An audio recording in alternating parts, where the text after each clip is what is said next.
Well, hey there, YouTube. This is Adam. Welcome back to the playground. Glad you could stop by and hang out for a little bit. So, scenery's a little bit different. We're at the beach this week. Finally went on vacation. We went down to Nags Head, North Carolina, and have had a great week. Today's our last full day here. We leave tomorrow morning, sometime midday. But yeah, so far I've had a great time. Been wonderful to just unwind, relax, and just forget about everything at home. There's no yard work, there's no work. Just nice to get away. But gotta take some fun with you to the beach. So I had planned this for a while, and we had bought this probably Christmas time, maybe. So I decided, a beach build, needs a beach buggy. We got down to the beach on Friday afternoon. Basically, I started building on Saturday, and got the chassis complete on Saturday. Got the body mostly complete on Sunday, and have just been working on it here and there throughout all the other stuff. Between playing games and puzzles and napping and all the fun things you do when you're fair skinned and go to the beach. I don't go out in the sunshine very much. But after a few days of tinkering, we have a completed Blitzer Beetle, and it is ready for its maiden voyage, finally. So, and why I say finally is, I know I've said it before, and I've heard 1,000 other YouTubers that do RC say it before, don't rush the paint job. And I rushed the paint job. So what I did is I had planned on painting this before we even came down to the beach. And I wanted to have, a super smooth glass finish paint job on it. And it's nice. The problem I had was I decided to fill in some of the holes and cracks in the body kit. So the body kit comes with 2 holes back here, and they tell you to cover them with stickers, little black stickers. I'm not doing that. They were either going to stay holes or they were going to get filled. So I actually took some sprue goo and filled in the holes. And on the sunroof, I didn't want the sunroof showing. I wanted it nice and smooth. So I glued the sunroof down, and then I covered it with the sprue goo. And if you don't know what sprue goo is, basically you just nip off a bunch of little tiny pieces of the parts trees and melt them down in modeling cement for, styrene and stuff. And it turns into a slurry. You can smear it on, and it basically is liquid plastic. And I also filled in the front hole up here that's not needed. So I put the sprue goo on, I let it dry overnight, and I came back and sanded it down. Still wasn't quite dry, so I had left it alone, let it dry for another 24 hours, came back, finished sanding it down, and then I shot it with a shot of primer just to even everything out and fill in all the little sanding grooves. Well, the primer cracked all the way around the sunroof.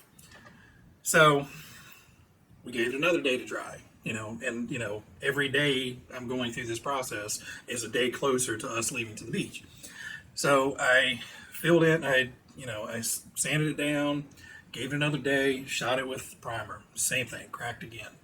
So after day 5, I figured it was plenty cured, wet sanded the whole thing, shot it again, and still had some little micro cracks all the way around it.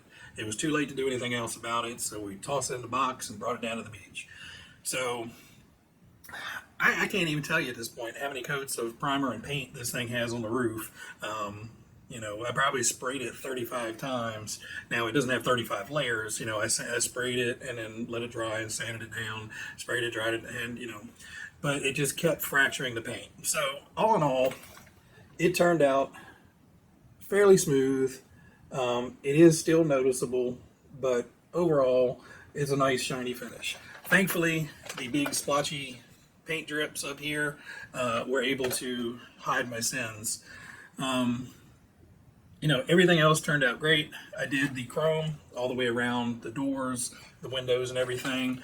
They basically tell you to paint it a flat black in the manual, and I'm like, why are you going to paint it black? It's already black. So I used the chrome paint pen, painted around the doors and windows and everything. Driver guy is painted. He's really, really hard to see. I'll take some pictures at the end. But overall, everything went well. Decals were a little bit finicky, and the biggest problem I have with this kit is it's hard to pick up on camera, but this nose cone, the front end of the Beetle, is different. It's a molded plastic, and the molded plastic does not match the stickers.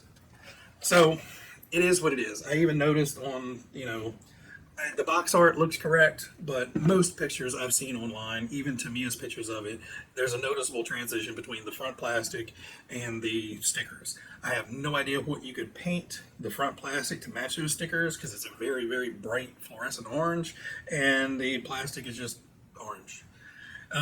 I'm not going to worry about it. It bothered me a little bit when I put it on, but, it is what it is. I'm not really able to fix it, but, taillight lenses are painted, driver's painted, all those decals are on. I even went through the trouble of putting the caution hot decal on for a change. So, we're good to go. I've got a buggy. I've got a body. We're good to go. No, Addam screwed up. So what's the one thing you should not leave at home when you're going down to build some RC cars? Tools? I brought the tools. Batteries? No, I brought batteries. Remote control. Damn it. Yeah, I completely forgot the remote at the house. I brought the receivers.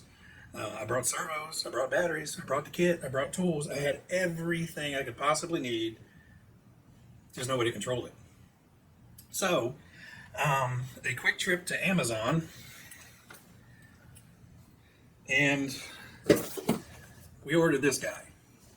Now, I have to warn you, if you're renting a beach house in Nags Head, or probably anywhere else, and you order something off of Amazon, plan on going to the post office, because all these rental houses down here don't have mailboxes. They're not used to sending mail to them. So pretty much I was watching the tracking, and it was out for delivery, and then it said undeliverable. So I had to call the local post office. Thankfully, they were very, very kind down there. They held on to the package for me. I ran down real quick and picked it up. But basically, because there was no mailbox there, they considered it undeliverable. So, with Amazon, it's a crapshoot. Are they going to send it the mail, USPS, UPS, FedEx, DHL? What are they going to send it through? One of their drivers? The funny thing is, this originated about 20-some miles away from my house. Because this came from Ashland, Virginia, all the way down here. And, I'm about 20-30 minutes north of Ashland. So it's just kind of funny that, this basically came from home later. But this is the remote. If anybody out there has ever had a Red Cat Gen 8, the original version, this is the remote it comes with. It's a great remote. It works fine. It's got all your, throttle and steering reverses, trims. It even has the dual rate for your steering rate, so you can turn it down so you're not oversteering. So the only problem with these radios is, and it's the same thing with the Gen 8s, you turn the lights on, and that green light, as you're trying to, adjust things, is like a laser beam into your eyes. So that actually has a piece of masking tape on it over top of both of them, and it actually has 3 layers over top of the green, and you can still see how bright it is shining through 3 layers of painter's tape. Minor inconvenience. Other than, having to order a $35 radio and get it delivered because Dingus left it at the house. But anyway, so like I said, we are down to, this is our last full day here. So I am hoping tonight I can actually get this guy out on the beach and get some driving footage with it. We had really iffy weather the first day we were down here. Surf was real rough. It wasn't super nice. Saturday and Sunday were beautiful. Monday was pretty good. But, this wasn't ready Monday, and I didn't have a radio yet. The radio actually showed up Tuesday afternoon, and by Tuesday afternoon, it had gotten really overcast and sprinkly and funky. And then all day Wednesday, it rained, and most of the day today, it has been kind of iffy. It's finally cleared up. I'm hoping it stays nice and clear, and I get out on the beach this afternoon and get some running footage of this. All right, guys, so I'm going to end it off here. Like I said, we'll get some pictures of this guy out on the beach. We'll get some running footage, hopefully out on the beach. If not, everything will show up in Virginia and we'll do it there. I really, really, really want to ride another sand. Just the test drive outside on the pool or outside beside the pool. This thing was sliding all around and just, just ready to go. So I'm really hoping I get it out on the sand. Anyway, guys, I hope you enjoy the run footage. Everybody out there, you guys be happy, be healthy, be safe, and I will catch you guys on the next one. See ya.